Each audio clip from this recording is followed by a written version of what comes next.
স্থানীয়দের তৎপরতায় ধরা পড়ল বালু খেকো। নৌ পুলিশের হাতে তুলে দেওয়া হলো দুইজনকে।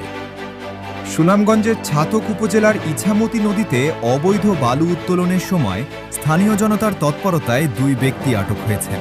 এ সময় জব্দ করা হয়েছে বালু উত্তোলনের কাজে ব্যবহৃত দুটি বাংলা ড্রেজার। পরে আটক ব্যক্তিদের নৌ পুলিশের কাছে হস্তান্তর করা হয়।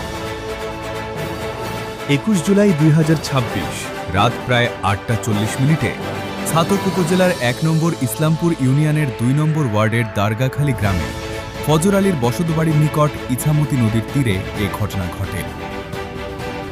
স্থানীয়দের অভিযোগ, দীর্ঘদিন ধরে ইছামতি নদী এবং ছাতক দোয়ারাবাজার সীমান্তবর্তী কাজিরগাঁ সোনাপুর কলাবাগান এলাকায় অবৈধভাবে ড্রেজারের মাধ্যমে বালু উত্তোলন চলছিল।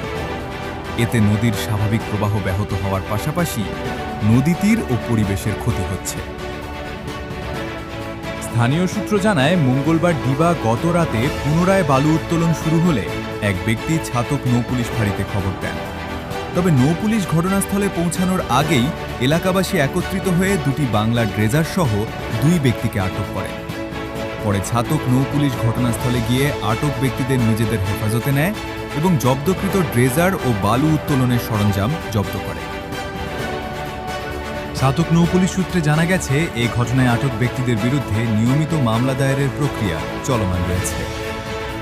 এদিকে স্থানীয় বাসিন্দারা অবৈধ বালু উত্তোলনের সঙ্গে জড়িতদের বিরুদ্ধে কঠোর আইনগত ব্যবস্থা গ্রহণ এবং নদী রক্ষায় নিয়মিত অভিযান পরিচালনার দাবি জানিয়েছে। Online desk.